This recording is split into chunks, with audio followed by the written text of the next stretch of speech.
흙 속의 연금술사, 굶주림 속의 풍요, 질소의 역설. 식물의 세계에는 아주 기이한 아이러니가 존재합니다. 이를 질소의 역설이라고 부릅니다.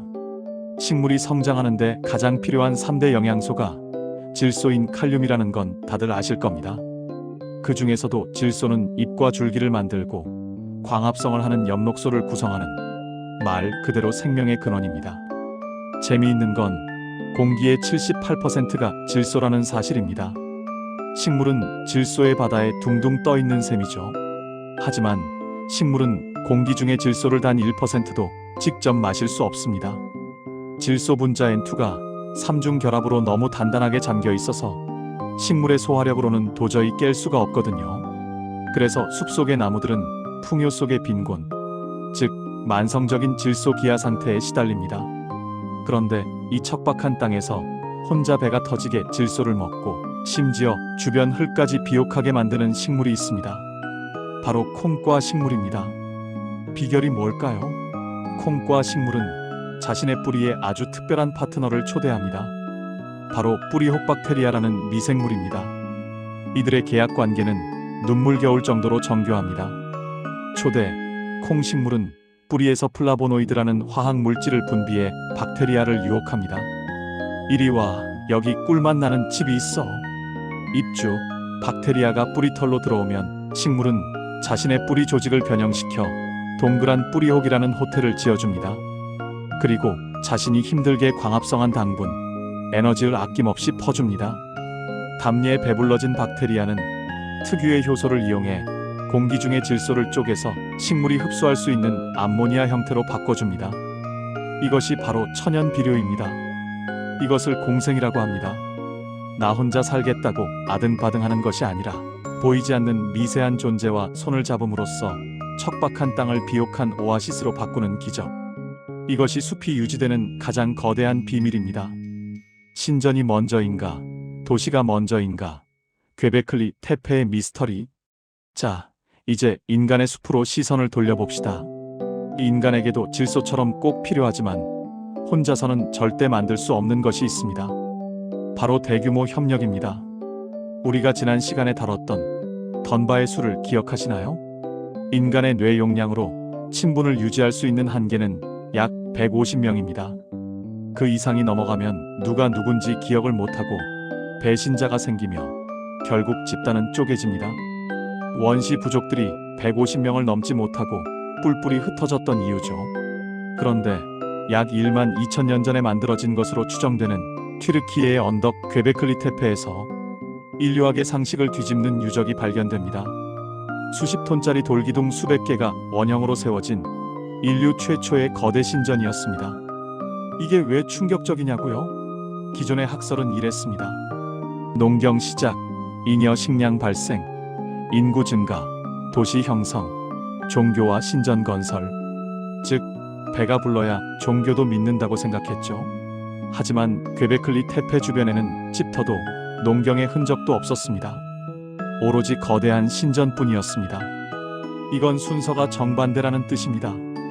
종교와 신전 건설, 사람들이 모임, 그 많은 사람을 먹이려고 농경 시작, 도시 형성.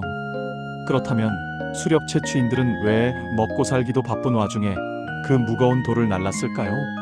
그들에게는 공통의 이야기, 즉 신화가 있었기 때문입니다. 우리는 곰의 자손이다.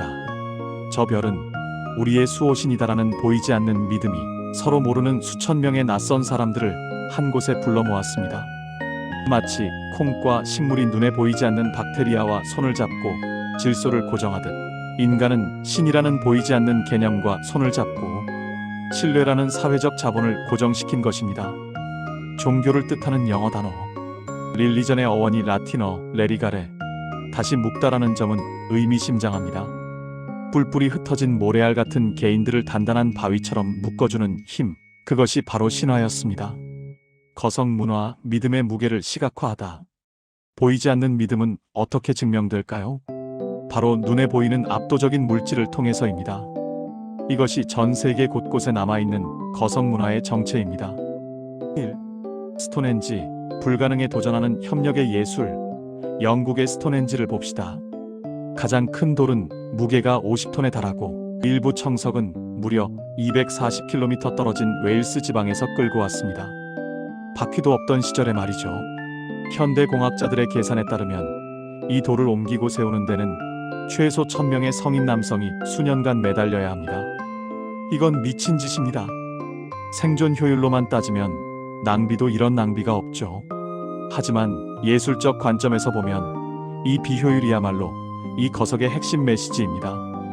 보라, 우리는 이 무거운 돌을 옮기기 위해 서로 싸우지 않고 수천 명이 협력했다. 스톤헨지는 단순한 달력이거나 재단이 아닙니다. 그것은 우리의 결속력은 이 돌보다 무겁고 단단하다는 것을 과시하는 거대한 공동체의 증명서이자 집단이 함께 수행한 행위 예술이었습니다. 이 고인돌, 죽음조차 공유하는 기억의 저장소, 전 세계 고인돌의 40%가 있는 한반도. 이 거대한 돌무덤들은 족장 한 사람의 권력을 과시하는 것일 수도 있지만 동시에 공동체의 구심점 역할을 했습니다. 장례식은 축제였습니다.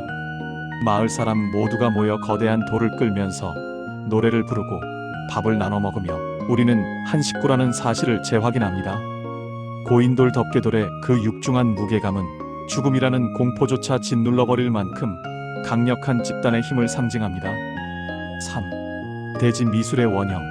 현대의 대지 미술가들이 사막에 거대한 나선형 방파제를 쌓거나 건물을 천으로 감싸는 작업을 할 때 느끼는 감정도 고대인과 다르지 않습니다.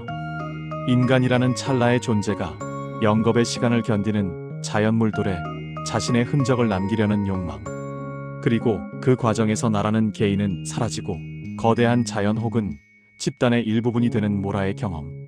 거석 문화는 인류가 처음으로 자연 캔버스에 그린 가장 웅장한 추상화였습니다. 가이아 이론과 인터넷망. 제임스 러브록은 가이아 이론을 통해 지구 자체가 하나의 거대한 생명체라고 주장했습니다.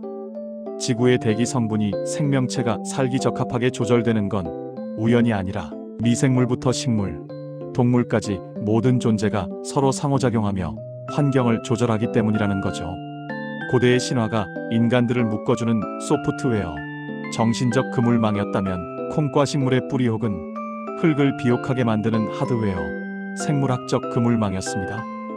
그리고 21세기, 우리는 또 다른 그물망을 만들었습니다. 바로 인터넷입니다.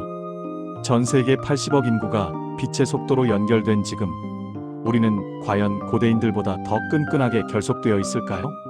아니면 괭베클리 테페 이전에 흩어진 모래알로 돌아가고 있을까요?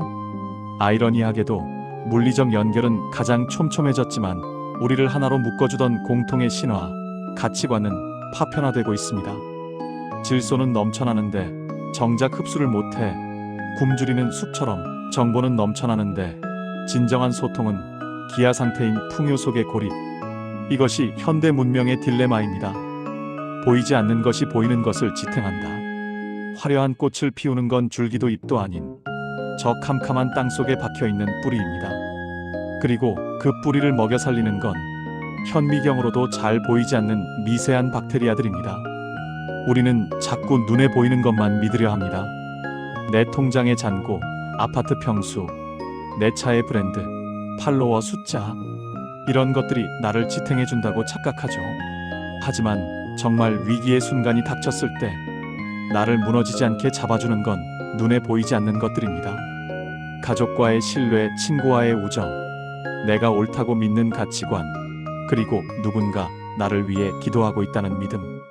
고대인들이 그 무거운 돌을 끌고 산을 오를 수 있었던 건 근육의 힘이 아니라 믿음의 힘이었습니다.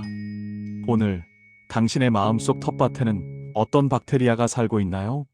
나 혼자 잘 먹고 잘 살겠다고 영양분을 독차지하는 이기심의 균인가요? 아니면 주변을 비옥하게 만들며 함께 성장하는 공생의 균인가요? 문명은 칼, 경쟁으로 시작되었을지 모르지만 그것을 지속시킨 건 결국 꽃, 공생이었습니다. 지금까지 제육화 어머니 돼지, 가이아와 뿌리 혹박테리아였습니다. 보이지 않는 힘이 만든 거대한 문명의 토대, 흥미로우셨나요? 이제 튼튼한 토대가 마련되었으니 본격적으로 문명이 충돌하고 융합하는 뜨거운 용광로 속으로 들어가 보겠습니다.